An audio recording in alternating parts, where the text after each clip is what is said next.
Question लगभग आप देखेंगे बहुत बार इस बार पूछा गया। आप शुरू से उठा के देख लीजिए 24 में जो रेलवे एग्जाम हुए थे या 25 में हुए थे, तो हर एक जगह पे कहीं न कहीं कई सेट में आपको ये देखने को मिला था कि कुछ आपको अनुपात दिए थे और उसमें पूछा जाता था कौन-सा बड़ा है और कौन-सा छोटा है, कुछ भी पूछा जा सकता है। ऐसे क्वेश्चनों को एग्जाम में हम क्या करते हैं कि कई मेथड होते हैं, एलसीएम मेथड से, डिफरेंस वाले मेथड से, भाग देके अलग-अलग तरीके से हम निकाल सकते हैं। लेकिन सबसे ईज़ीएस्ट तरीका जिसमें सब में कॉमन कुछ ना हो तो कैसे करना है? देखिए जो छोटा वाला नंबर है, बड़े वाले में इसको भाग दे देते हैं। बस भाग ऐसे नहीं देना कि एग्ज़ैक्ट वैल्यू निकालनी है, सिर्फ़ एप्रॉक्स निकालना है कि भाग कितने बार जा सकता है एग्ज़ाम में। क्योंकि हमारे पास इतना समय नहीं रहता। अगर 26 का अगर हम इसमें टेबल पढ़ें, तो लगभग 3 बार से ज़्यादा जाएगा। ये 3 बार से ज़्यादा जाने वाला है, बस हमने इतना ही लिख देना है। 50 से अगर 59 में भाग दें, तो लगभग 1 बार से ज़्यादा जाने वाला है, हम ऐसे लिख देंगे। अगर मैं 40 से 70 में भाग दूँ तो ये लगभग 1.5 से ज़्यादा जाने वाला है। आप बोलेंगे कैसे? देखिए 50 है 40 से अगर भाग देंगे 70 में तो 40 एक बार और 20 इसका 60 यानी 1.5 से ज़्यादा जाएगा। 41 से देंगे तो ये भी 1.5 से ये थोड़ा-सा ज़्यादा जाने वाला है। तो अगर देखा जाए देखिए अगर आपने भाग दे दिया अप्रॉक्स भाग दे दिया तो जो सबसे छोटी वैल्यू आएगी, वो रेशियो सबसे बड़ा होगा और जो सबसे बड़ी वैल्यू होगी वो रेशियो सबसे छोटा होगा। तो आपसे यहाँ पे पूछा गया था कौन सा लार्जेस्ट है यानी ऑप्शन नंबर बी आपका क्या होगा सही होगा और यही सबसे ईजीएस्ट तरीका होगा इस क्वेश्चन को लगाने का। बाकी लगाने के और तरीके भी आपको क्लास में सिखाए गए हैं कैसे आप कर सकते हैं एलसीएम वाले से, लेकिन उसमें डिफरेंस का रोल बहुत प्ले करता है, लेकिन वो ऐसे क्वेश्चन यहाँ दिए नहीं गए थे। यहाँ डिफरेंस इतना बड़ा बड़ा है कि आप अपना टाइम वेस्ट कर देंगे डिफरेंस वाले मेथड से निकालने में। चलिए नेक्स्ट देखिए, इस पे हमने 3-3 क्वेश्चन लिया है हर एक टाइप पे, जिससे आपको थोड़ी प्रैक्टिस भी हो जाए।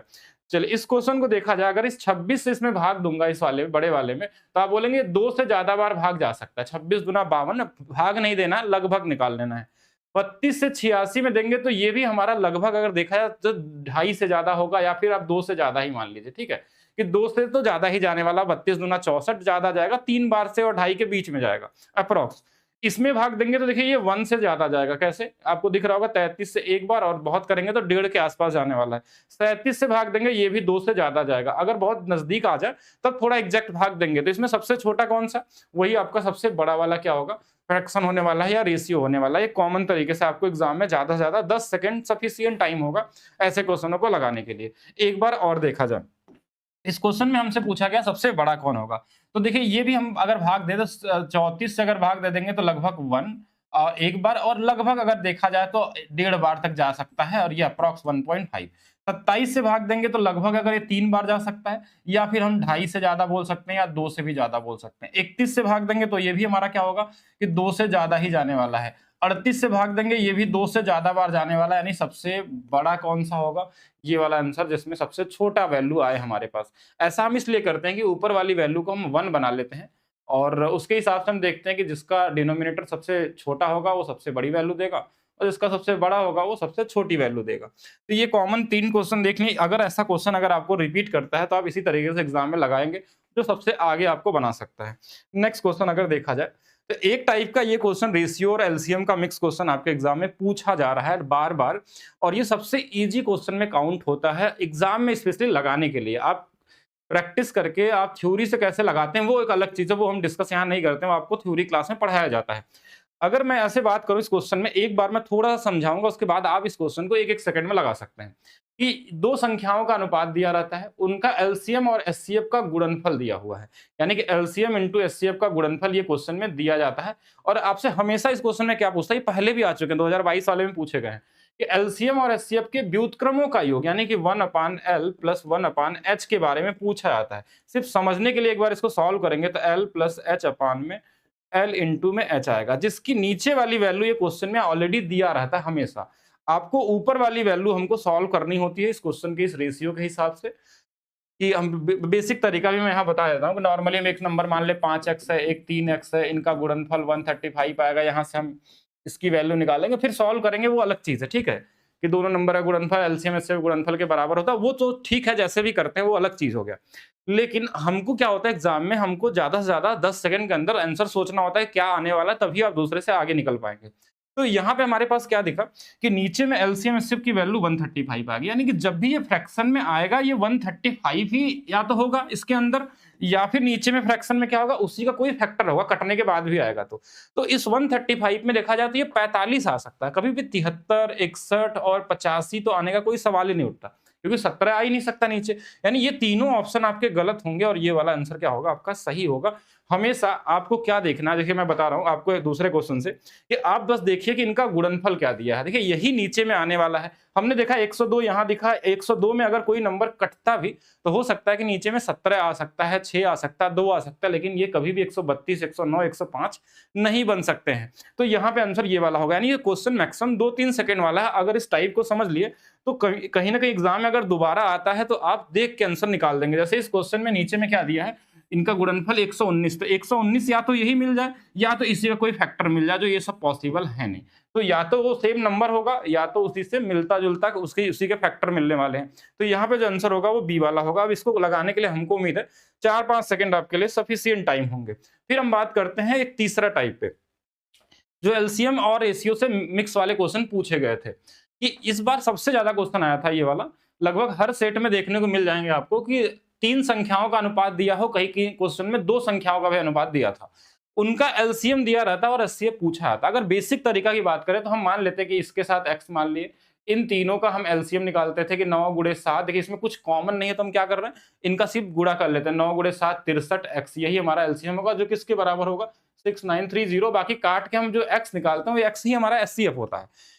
तो आपको क्या करना है एग्जाम में कि आप जो नंबर देख रहे हैं, जैसे ये 6930 है, हमने देखा कि अगर इसमें कोई चीज कॉमन नहीं है जो रेशियो दिया हुआ है तो सिर्फ इन्हीं तीनों का गुणा करके भाग दे देना है। जैसे इनका गुणा 9 गुणे 7 63। अब बोलेंगे 63 से ये कट जाएगा सीधा सीधा, क्योंकि देखिए 6 और 3 जोड़ने पे 9 आता है, यानी 11 बार में कट जाएगा, जीरो तो लगा है, यानी आंसर आपका क्या हो जाएगा यहाँ पे 110 हो जाएगा। तो ये कॉमन क्वेश्चन में आते हैं। और देखिए इसमें कभी कभी एग्जाम में कंफ्यूज कर सकता है आपको कि कुछ ऐसा वैल्यू दे दे जो कुछ कॉमन आ जाए यहाँ पे। वैसे तो कॉमन ऐसा नंबर मिल सकता है 3 वाले रेशियो में कि जिसमें 2 नंबर में कोई कॉमन मिल जाए, तो उसमें एलसीएम निकाल के ही करिएगा, सीधा भाग मत दे दीजिएगा, ठीक है, नहीं तो गलत हो जाएगा। जैसे इस क्वेश्चन में देखिएगा इसमें कुछ कॉमन नहीं है, तो 5 गुणे 2 10 गुणे 1 10 से सिर्फ इसमें भाग दे देंगे और ये 538 हमारा क्या हो जाएगा, आंसर हो जाएगा। बेसिकली हम एलसीएम से भाग ही दे रहे हैं और रेशियो की वैल्यू निकाल रहे हैं। एक और क्वेश्चन देखिएगा 6 गुणे 5 30, अगर मैं 30 से इसमें भाग दे दूंगा तो ये 0 से 0 कट जाएगा, 3 से 1 बार, 3 से 7 बार, 3 से 5 बार, 175 आपका क्या होगा, राइट आंसर आएगा। ठीक है, तो यहाँ पे हमारा आंसर क्या होगा 175। तो ये भी क्वेश्चन आपने देख लिया। फिर हम बात करते हैं एक और बड़ा फेवरेट क्वेश्चन इस बार का, जो आपके रेलवे एग्जाम में पूछा जा रहा है। इस क्वेश्चन को यहाँ रखने का सिर्फ एक ही लॉजिक है, क्योंकि ये एक ऐसा क्वेश्चन था इस बार का रेलवे एग्जाम का, जो आप टेक्नीशियन में देख लीजिए, आरपीएफ एसआई में देख लीजिए, एएलपी में देख लीजिए, एनटीपीसी सीबीटी 1 जो हुआ है यूजी वाला या फिर ग्रेजुएट वाला, हर जगह ये क्वेश्चन दिखा आपको। और इसमें एक लॉजिकल टाइप का ऑप्शन दिया था, इसलिए इसको बताया जा रहा है कि आप भी इस क्वेश्चन को बिना सॉल्व किए लगा सकते हैं। नहीं तो कॉमन तरीका तो सब लोग इसको सॉल्व कर सकते हैं एग्जाम के हिसाब से देखा जाए तो। आप डिविजिबिलिटी रूल भी लगा सकते थे। क्या पूछा, then what is the price of cheapest item, तो सबसे छोटा 3 है तो 3 से कटने वाला नंबर ढूंढ सकते हैं, लेकिन हो सकता है 2 ऑप्शन भी मैच कर जाए, या नहीं मैच किया तो ठीक है एग्जाम के लिए कि आपका काम हो गया। किसी किसी सेट में ऐसा भी हो सकता है, लेकिन इससे भी बेहतर एक लॉजिक इसके अंदर में हर बार छुपा है, हर एक क्वेश्चन में। वो क्या है उसको समझते हैं। अगर ये दोबारा आएगा, आएगा क्या, आना ही है, फिक्स है, ये ग्रुप डी में आपको दिख जाएगा। अगर आप दूसरा सीबीटी 2 का भी देने वाले हैं तो वहां पे भी ये दिखेगा। कैसे समझना है इसको, अब देखिए क्वेश्चन में क्या होता है कि 3 संख्याओं का औसत मूल्य दिया रहता है, ठीक है, फर्नीचर के 3 वस्तुओं का औसत मूल्य दिया, इनका अनुपात दिया है। तो अगर देखा जाए औसत, एक बार बेसिक समझिएगा उसके बाद समझ में आएगा कि 3 और 5 8 7 15 15x/3 मान लेते हैं, इसकी वैल्यू हमारे पास 15,200 दिया है। यानी 15x की जो वैल्यू होगी इसका गुणा कर देंगे तो लगभग 15,255 गुणे में 3 आ जाएगा। अप्रोक्स x का मान देखें तो 15 3 45 लगभग 3000 के आसपास आएगा। हम भाग नहीं दे रहे हैं, बस हम समझाना चाह रहे हैं कि एग्जाम में कैसे करना है, क्योंकि अगर आप काटने उठने में लग गए तो एग्जाम में आप पीछे हैं बहुत लोगों से। हमने देखा कि लगभग ये 45,000 है, तो 15 से लगभग 3000 के आसपास कट जाएगा ये, ठीक है, कुछ भी आए जो भी आए उससे फर्क नहीं पड़ता है। तो हमको रेशियो की वैल्यू पता चल गई कि 3000, और आपसे इसमें कोई भी पूछा जा सकता है, सबसे छोटा या बड़ा। तो हमने देखा कि अगर ये 3000 है तो 3 का 3 में गुना करेंगे तो सबसे नजदीकी आंसर जो दिया है ना वो यही है। यानी कि एक ऐसा आंसर दिया जाता है ऑप्शन में, चारों ऑप्शन में, कि जिससे आप बड़े इजी तरीके से बता देंगे कि यही आंसर हो सकता है। जैसे कोई भी आंसर, जो 3 आंसर दिए हैं इसके साथ, सिर्फ इसके आसपास कोई नंबर दिया ही नहीं है। कि अगर आप अप्रॉक्स भी मान लें कि 3 ही 1000 बार कटता हो और 3 में 3 का गुणा करेंगे तो भी सबसे नजदीकी यही आंसर है। यानी कि इन चारों ऑप्शन में कोई रिलेशन बना ही नहीं है। जितने भी क्वेश्चन आए हैं आप जाके चेक कर लीजिएगा, इस टाइप के क्वेश्चन जितने भी पूछे गए हैं 2024 से लेके 25 तक के, सब में ऐसा ही ऑप्शन दिखेगा जो देख के आइडिया लग जाएगा। अब आपको एग्जाम में क्या करना है, दूसरे क्वेश्चन से समझिए। आपको एग्जाम में क्या करना है कि जैसे यहाँ हर सब में वैल्यू भी लगभग यही दिया था 15,000 के आसपास। यहाँ पे रेशियो भी लगभग सेम ही दिया था, देखिए 7, 5, 12, 3, 15। 15 की वैल्यू अगर 3 लोगों का औसत है तो 45 होगा, लगभग 3 गुना पे आएगा, यानी 3000 के गुना पे आएगा। अगर सबसे छोटे का बोलेगा तो 9 के आसपास आएगा, बीच वाले का बोलेगा 15 के आसपास आएगा, बड़े वाले का बोलेगा तो 21 के आसपास आएगा। बोला what is the price of the most expensive, यानी 7 गुणे 3 21 के आसपास आएगा। आप खुद सोचिएगा कि क्या 21 के आसपास इन तीनों ऑप्शन का कोई रिलेशन है ही नहीं रिलेशन।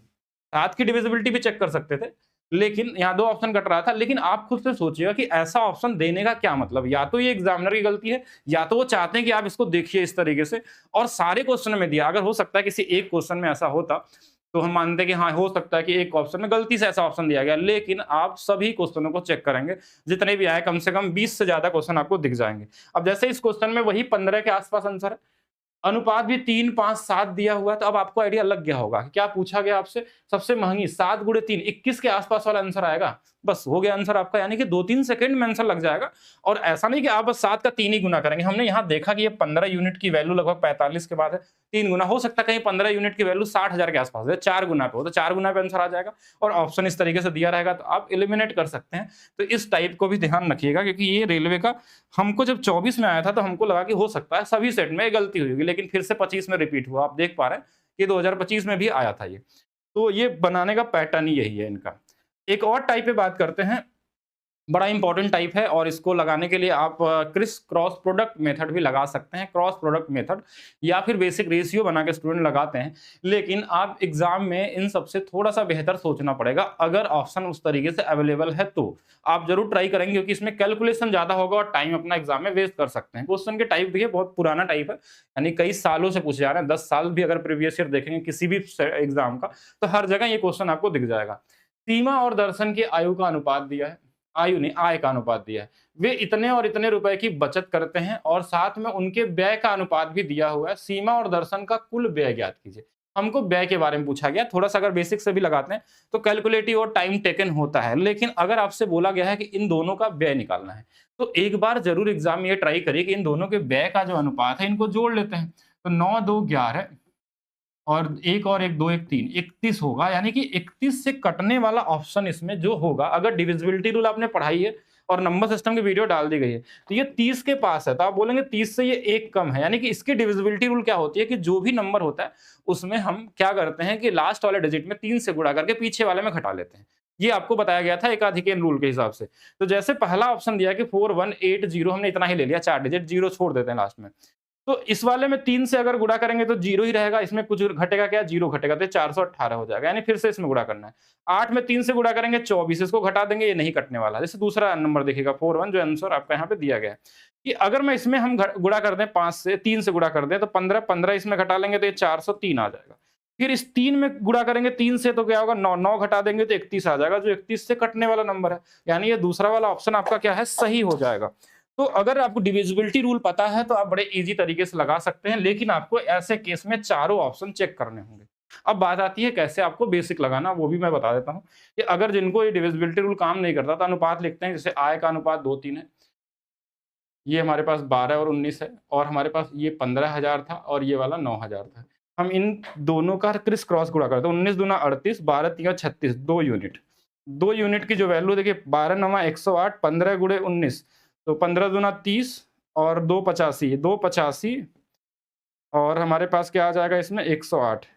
इनका अंतर कर लेंगे, 15 यानी कि 7 हो जाएगा, ये 7 हो जाएगा, 177, और इसके आगे 0 लगा लीजिएगा।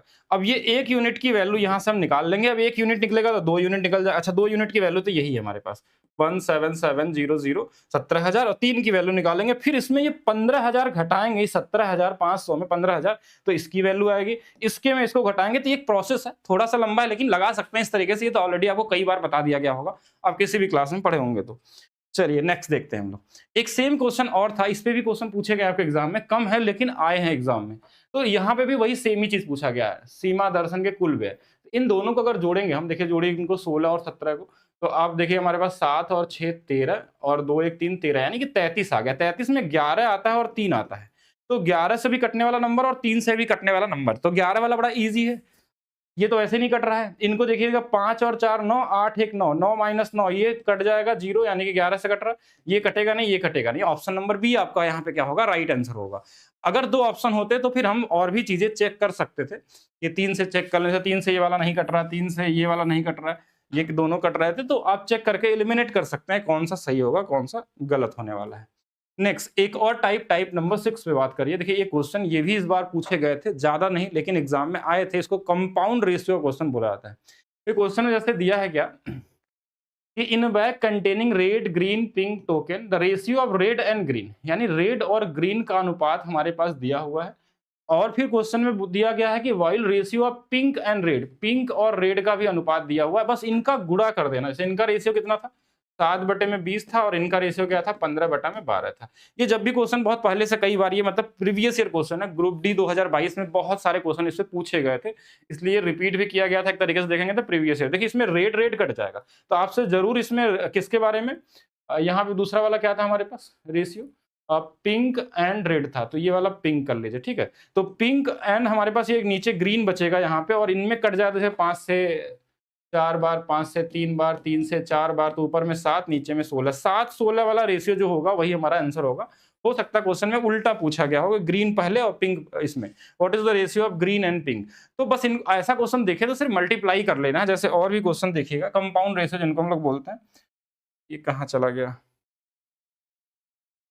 ओके, चलिए नेक्स्ट क्वेश्चन अगर देखा जाए तो देखिए वही सेम पैटर्न पे है। तो आपको सिर्फ इतना ही करना है कि 7/4 है, इसमें गुणा कर दीजिए 20/11 का। 4 से कट जाएगा 5 बार में, ये 35 और 11 वाला रेशियो देगा। बस देख लीजिएगा कि 2 ऑप्शन दिया हो, कहीं ऐसा नहीं कि एक ही ऑप्शन में 35-11 भी दिया, तो इधर वाला भी लिख लीजिएगा कौन ग्रीन है कौन पिंक है, वो जानना जरूरी है। अगर नहीं पूछा है कुछ भी तो आप डायरेक्ट देख सकते हैं एक ही ऑप्शन में। एक टाइप, ये टाइप नंबर 7, ये परसेंटेज में भी बोला जा सकता है और रेशियो में भी बोला जा सकता है। ये क्वेश्चन भी आया था। ऐसे क्वेश्चनों का ट्रिक ऑलरेडी बताया गया है परसेंटेज के अंदर में, लेकिन यहाँ भी समझिएगा ये सबसे ईजीएस्ट तरीका है इस क्वेश्चन को लगाने का। ईजीएस्ट तरीका क्या होगा कि अगर आप चाहते हैं कि 10 सेकंड के अंदर लगाएं ऐसे क्वेश्चनों को, तो क्वेश्चन में देखिए ABC का अनुपात दिया रहता है आपको, कि जैसे दे दिया कि 3 है, ये लिखना नहीं है ऐसे जैसे मैं लिख रहा हूँ कि इतना टाइम नहीं रहता कि तीनों वैल्यू लिखे हम लोग। पहले वाले को 10% बढ़ाएगा, तो आपके दिमाग में तुरंत आना चाहिए कि 10% मतलब इसमें 110 से गुणा होगा, यानी इसके अंदर में 11 भी आएगा 3 भी आएगा। तो हमने देखा 11 और 3 वाला एक ही ऑप्शन है, बाकी कहीं दिख नहीं रहा, तो यही आंसर हो गया। अगर मान लीजिए ऐसा 2 ऑप्शन मिल जाता तो हम आगे इस पे आते हैं कि 61% बढ़ाया गया, यानी इसमें 161 का गुणा होगा। तो 161 वाला यही ऑप्शन में दिख रहा है, कहीं नहीं दिख रहा। अगर मान लीजिए 2 ऑप्शन ऐसा मिल गया तो तीसरे वाले पे आएंगे कि 120 से इसमें गुणा किया गया है, तो 8 से 12 से कटने वाला नंबर यहाँ पे हमको दिख रहा है। तो कई सारी चीजें हैं, इसमें बस इतना ही देख के लगाना है। जैसे क्वेश्चन में दूसरा क्वेश्चन देखते हैं हम लोग। ये दूसरा क्वेश्चन हमारे पास क्या है कि 10 20 और 20 का अनुपात है। इनको चाहे तो आप थोड़ा इजी करने के लिए 1 2 और 2 का अनुपात भी लिख सकते हैं। पहला 82 से बढ़ाया गया, दूसरा 19 से। देखिए जो छोटा लगे आपको, देखिए दिख रहा तीसरा वाला 19, तो 19 मतलब इसमें 119 से गुणा होगा, यानी जिसमें 119 आएगा वो जरूर होगा। तो बोलेंगे ये वाला है, ये सब तो है ही नहीं। तो ये तो क्वेश्चन मतलब 2-3 सेकंड में आ जाना चाहिए आपको देख के। बाकी जरूरत पड़ने पे आप बाकी सब में भी मल्टीप्लाई करके पूरा भी आंसर निकाल सकते हैं, लेकिन एग्जाम में हमको एलिमिनेट करना होता है कौन सा ऑप्शन सही है कौन सा गलत है, तो हमको सिर्फ ऑप्शन ढूंढना है। चलिए नेक्स्ट देखिएगा। अब यहां से शुरू होता है मिसलेनियस टाइप के कुछ क्वेश्चन। ऐसे भी रेशियो में पूछे गए थे, जो मिसलेनियस टाइप का मतलब कई सारे मिक्स टाइप के क्वेश्चन थे जो कॉमन सेंस पे बेस्ड थे, लेकिन आप इसको इजीली ही लगा सकते हैं एग्जाम में। जैसे क्वेश्चन ने बोला 3 संख्याओं का अनुपात दिया है, पहली संख्या का 65% 39 है, तो तीसरी और दूसरी का अंतर 50% कितना होगा। तो पहले हम तीसरी दूसरी का अंतर देख लेते हैं। इनका अंतर कितना, तो बोलेंगे 8 है। इसका 50% कितना होगा, तो बोलेंगे 4 होगा, यानी जो भी आंसर होगा वो 4 से कटने वाला होगा। तो एक ही ऑप्शन था। अगर यहां से काम हो गया तो ठीक है। मान लीजिए ऐसा 2 ऑप्शन दे दिया, तो हम पूरा सॉल्व करते हैं इसको। पूरा कैसे सॉल्व होता, बोला पहली संख्या का 65%, तो 20 का 65% मतलब 13/20, तो ये 13 ही आएगा। इसकी वैल्यू क्वेश्चन में 39 दिया है, ये इससे 3 गुना पे है, तो ये 4 भी कितना गुना पे आएगा, 3 गुना पे। तो कर भी सकते हैं, कॉमन क्वेश्चन में था, ठीक है। मतलब ये इजी है, जैसे चाहे वैसे कर सकते हैं। फिर क्वेश्चन में देखिए कुछ ऐसे भी कॉमन क्वेश्चन पूछे गए थे कि 4 संख्याएं का अनुपात दिया है, इन चारों संख्याओं का योगफल दिया है, पहली और तीसरी संख्या का योगफल। तो पहले पहली तीसरी के बारे में देख लीजिए, बाद में बेसिक्स लगाएंगे। पहली तीसरी को अगर जोड़ा जाए तो 16 और 9 कितना आएगा, 25। अगर योगफल पूछा गया और 25 से कटने वाला नंबर क्या होता है कि लास्ट में या तो 25 या तो 50 या तो 2 बार 0 आ जाए, तो एक ही ऑप्शन था, इन तीनों ऑप्शन में कोई नहीं था, इस तरीके से लगा सकते थे। ये कॉमन क्वेश्चन में आते हैं। फिर चलते हैं नेक्स्ट। कुछ इजी क्वेश्चन इस तरीके से भी एग्जाम में आए थे, मैंने इजी वाले भी रखे हैं क्वेश्चन। इजी मतलब इजी तो सारे ही हैं, लेकिन तो भी ए बी की अनुपात दिया रहा, कुछ ऐसा पूछ ले तो ए के जगह पे ए का मान रख लीजिए, बी के जगह पे बी का, बस यही करना है आपको। तो 5 तियां 15 और 6 घटा लेंगे 9, यहाँ पे देखिए 6 गुणे 5 30 और 6 36 आ जाएगा, तो 1 और 4 का अनुपात आ जाएगा। तो ये कॉमन क्वेश्चन है इजी वाला, इसको आप कोई भी लगा सकता है। एक इजी क्वेश्चन ये भी दिया था मिसलेनियस में, ये एक स्कूल में खेलों के भाग लेना है लड़कियों लड़कों की संख्या का अनुपात 1 और 5 दिया है, जिसमें लड़कियों की संख्या हर बार दी है। ऐसे कई क्वेश्चन आए, एक ही लिया हूं मैं, 1 यूनिट की वैल्यू 5 की वैल्यू पूछी गई थी, बस इतना ही करना है। तो ये भी इजी लेवल में ही आता है, ठीक है, किसी एक यूनिट की वैल्यू दिया हो। एक क्वेश्चन ये भी था, 4-5 क्वेश्चन आए थे, एक क्वेश्चन मैंने लिया इस पे कि क्या दिया कि ज्वार और चने के बाजार मूल्य का अनुपात दिया है, मूल्य का अनुपात दिया है, परिवार उपभोग की गई मात्रा का अनुपात। देखिए ये हमारे पास प्राइस और ये है कंजप्शन कितना 4 और 7 का, तो बोलेंगे खर्च कितना आएगा, तो यही तो होता है ना, एक्सपेंडिचर बराबर रेट इनटू में कंजप्शन। तो बस रेट और इसका गुणा कर देना, 4 दूना 8 और 7 बचे 35, 8 और 35 का अनुपात। तो ये कॉमन सेंस पे क्वेश्चन था, इस पे परसेंटेज में भी क्वेश्चन आते हैं अच्छे क्वेश्चन। चलिए एक और क्वेश्चन है परसेंटेज का, लेकिन रेशियो से मिक्स है, तो रेशियो में हमने रख लिया। ये बड़ा इंपॉर्टेंट क्वेश्चन है, ये क्वेश्चन ऐसा क्वेश्चन है जो परसेंटेज में तो पूछा ही पूछा जाता है, लेकिन इतने बार आया है ये। अगर आप एसएससी के देख लीजिए, सीएचएसएल देख लीजिए, 2015, 16, 17, 18 हर जगह आपको दिखेगा क्वेश्चन। तो इसमें क्या होता है कि एक दो नंबर दिए रहते हैं, बोलता है दो संख्याएं तीसरी संख्या से इतना अधिक या कभी कम भी देता है, तो हमेशा तीसरी संख्या को 100 मानिए, और जो पहली दूसरी संख्या होगी तीसरी संख्या को सी मानते हैं, तो अगर इससे 100 से ये 46 अधिक है तो 146, ये 54 अधिक है तो 154। अब इन्हीं का अनुपात पूछ लेता है, या कभी बोलता है ये इससे कितना अधिक है, ये इससे कितना कम है, ये इसका कितना प्रतिशत, तो ये परसेंटेज भी आ सकता है। अनुपात पूछा गया है तो आप देखिए 154 है, मतलब ये 11 आएगा, 11 वाला एक ही ऑप्शन दिख रहा है, बाकी आप काट भी सकते हैं 2 से, तो ये 73 और ये कितना आ जाएगा 77 आ जाएगा। तो इजी है। नेक्स्ट और देखिएगा, एक और कॉमन क्वेश्चन कि किसी निश्चित संख्या को दो भागों में इस प्रकार विभाजित किया गया, पहले भाग का 5 गुना दूसरे भाग के 14 गुना को जोड़ने पे कुल संख्या का 7 गुना प्राप्त होता है। तो ऐसे क्वेश्चनों को अगर डायरेक्ट लगाना चाहे, देखिए कुल संख्या का जो 7 गुना है, इस 5 गुना में डिफरेंस कितना आएगा 2 का, 14 के साथ कितना डिफरेंस आएगा 7 का, तो 2 7 का अनुपात या 7 2 का अनुपात बनेगा। लेकिन ऐसा क्यों करते हैं, उसके पीछे का लॉजिक समझिएगा कि जो क्वेश्चन बोला कि पहली संख्या मान लीजिए ए है, तो ए का 5 गुना और बी को मान लेते हैं दूसरी संख्या, इन दोनों का जो योग है, इन दोनों संख्याओं के योग का 7 गुना है। तो आप देखिए 7 बार ए यहाँ है, 5 बार ए यहाँ है, 7 और 5 का अंतर 2 बार ए आएगा। ऐसे देखिए 7 बार बी है और 14 बार बी है, तो ये 7 बी आएगा, दोनों बराबर हो जाएंगे। तो ए बी का जो अनुपात निकालेंगे, ये इधर आ जाता है और ये इधर आ जाता है, 7 2 का अनुपात। तो ये कॉमन सेंस वाला है, इसलिए इसको एक दो क्वेश्चन पूछे गए इसलिए यहाँ पे बस दे दिया गया, इसके लिए रेडी रहेंगे। ये कॉमन है, वैसे भी लगा सकते हैं। कुछ कॉमन इस तरीके से भी क्वेश्चन पूछे गए। पूछा क्या गया है, कुछ कंचों को 4 बॉक्सों में ABCD का अनुपात दिया गया है, पैक किया था, बी में डी से 400 कम है, सभी बक्सों की कुल संख्या कितनी होगी। अगर सभी बक्सों का पूछा गया तो पहले सबको जोड़ लेते हैं, 6 3 9, 9 7 16, 5 21, यानी जो भी नंबर होगा 21 और 7 और 3 से कटने वाला होगा, तो 21 से कटने वाला यही नंबर था, तो बाकी ये सब तो वैसे ही गलत हो गए। तो आगे करने की जरूरत नहीं, बाकी आप चाहें तो डिफरेंस निकाल सकते हैं बी और डी का। बी डी का डिफरेंस मतलब इनका डिफरेंस, 2 यूनिट की वैल्यू हमारे पास 400 दिया था, तो 1 यूनिट की वैल्यू 200 हो जाएगा, तो 21 दूना 4200 हो जाएगा। ऐसे भी कर सकते थे, कॉमन ही है, किसी भी तरीके से लगा लीजिए, ठीक है। एक घनाभ की लंबाई चौड़ाई ऊंचाई का अनुपात दिया गया है और इसमें घनाभ की लंबाई पूछी गई, तो लंबाई जो है ना बड़ा यूनिक नंबर दिया 10। 10 का मतलब एक ऐसा नंबर है जो लास्ट में 0 दे देगा, और एक ही ऑप्शन है तो हमारे पास यही आंसर हो जाएगा। बाकी आप चाहें तो इनका पूरा सॉल्व कर सकते हैं, जैसे इनका इसमें गुणा करते हैं 170 आता है, फिर इसका इसमें गुणा करेंगे 17 गुणे 14 आ जाएगा, फिर 14 गुणे 10 140 आ जाएगा, इन सबका 2 गुना करेंगे, इसकी जो वैल्यू आएगी 1096 आएगी, इनके साथ कुछ x मान लीजिए एक्स स्क्वायर जो भी और इन सबको सॉल्व करेंगे तो कट जाएगा। मेरे हिसाब से अगर 10 आंसर है तो x की वैल्यू 1 ही आनी चाहिए, तभी आप इनको 10 की वैल्यू 10 ही आ सकती है, तभी पॉसिबल। आप सॉल्व करके देख लीजिएगा, आएगा वही, मैं बस अप्रॉक्स लगा दिया। नेक्स्ट क्वेश्चन, 15 वर्ष बाद एक पुत्र की आयु उसके पिता की वर्तमान आयु का अनुपात 2:3 है। देखिए इस क्वेश्चन में क्वेश्चन बनेगा, और क्वेश्चन में दिया क्या, थोड़ा ध्यान से समझिएगा। 15 वर्ष पुत्र की आयु, 15 वर्ष बाद पुत्र की आयु, लेकिन पिता की वर्तमान आयु का अनुपात, यानी पिता का यहाँ वर्तमान दिया है और पुत्र का 15 वर्ष बाद का दिया है। ये लाइन ध्यान रखिएगा, नहीं तो गलत कर सकते हैं। जो 2-3 का अनुपात दिया और पूछा क्या गया है, देखिए पिता और पुत्र की वर्तमान आयु ज्ञात कीजिए। तो जो पिता है उसका वर्तमान आयु में यूनिट कितना है, 3 है, यानी 3 से कटने वाला नंबर अगर देखा जाए तो 3 से ये कटेगा, ये नहीं कटेगा, ये नहीं कटेगा, यानी पहला वाला। अगर ऑप्शन से बन जाए तो ठीक है, नहीं तो इक्वेशन बनाना पड़ेगा आपको। मैं तो अलजेब्रा यूज करना पड़ेगा तभी लगा पाएंगे। ये लगभग 30 क्वेश्चन थे जो रेशियो में, अगर आप ये सभी क्वेश्चन देख लिए तो अभी आपका जिनका भी ग्रुप डी का एग्जाम होने वाला है, अगर रेशियो से क्वेश्चन आएगा तो वो कर लेंगे। इस तरीके से हम प्रोपोर्शन का भी क्वेश्चन करेंगे, जो इस बार बार-बार अनुक्रम